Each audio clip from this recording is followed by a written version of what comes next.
Hey there, football fans. Welcome to our Week 3 preview. We've got a great one this week at Fleming Island High School as Lake City, Columbia comes in. The Tigers led by Craig Howard, the former coach at Nice, who had all the success with the Panthers. It's gotten off to a little bit of a rough start at Columbia. They got shellacked 31-0 by Camden County in the opener. That was in that border war. Camden obviously went and throttled Hoover last week, so that's maybe not as bad a loss as we thought. And then last week, Columbia got a 27-21 win over Buchholz. Fleming Island 2-0. They've been rolling. Very talented team. In fact, they've outscored their opponents, I believe, like 65-13 in the first two games. So it should be a great matchup, and it'll give us a better sense of where Columbia is this early in the Howard era.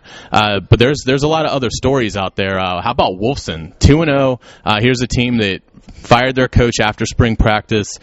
Frank Jenkins takes over. They're 2-0, and they've won both games by a combined 3 points. So it's really been some exciting football for the Wolfpack, and they'll have another test this week against Mandarin at home. Mandarin's 1-1, coming off a tough loss to Jackson. I don't think they had quite the performance they were hoping for, but Mandarin coming off a 1-9 season certainly looks to be improved over last year. So that'll be a test for Wolfson, and if the Wolfpack can get to 3-0, that'd be a tremendous accomplishment. And I tell you what, another team to look at is Lee. Lee's 2-0.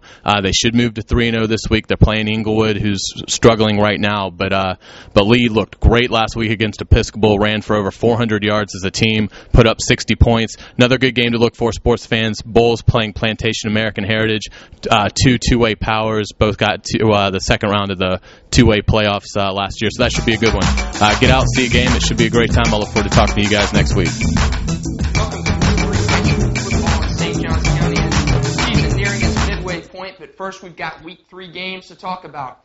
We've got 4 of them in County on Friday night. Bartram Trail visiting first-year school Creekside. Those schools are separated by about 5 miles. Both those teams coming off really highs and lows last week. The Bears, agonizing loss, 22-19 to St. Augustine High School. Bartram led 19-0 in that game, and St. Augustine rattled off the final 22 and handed Bartram its 8th consecutive loss against the Yellow Jackets. So a little bit of sting left over for Bartram Trail. Creekside, coming off its first win in program history, beat first-year school Ponte Vedra 35-0. So the Knights get the leg up in that rivalry, which should be one from years to come. Menendez 2-0, entering a game against Trenton, which it should win on paper. Last year, the Menendez Falcons needed an overtime period to beat Trenton. The Falcons going on the road this week to face Trenton, looking for another 3-0 start for Menendez. Ridgeview visiting Ponte Vedra. The Sharks, as I mentioned, 35-0 loss last week to Creekside. The Sharks looking to get their first win, and they'll try to do it at home this week, a 7 o'clock kick for that Ridgeview game. St. Joseph, which did not have a Week 1 game, they were off to open the season, goes on the road last week to Bishop Snyder and comes out with a 28-14 win. It was all Scott Jones in that game, 269 total yards, 3 touchdowns to give St. Joe that win, its first of the season. They visit St. John's Country Day this week.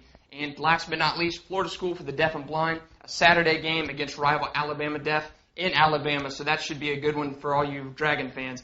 St. Augustine and Nice off this week. Early byes for both teams. Nice, it's the first of 2 bye weeks for them this season. They're coming off a 41-14 thrashing of Martin County to move to 2-0 this season.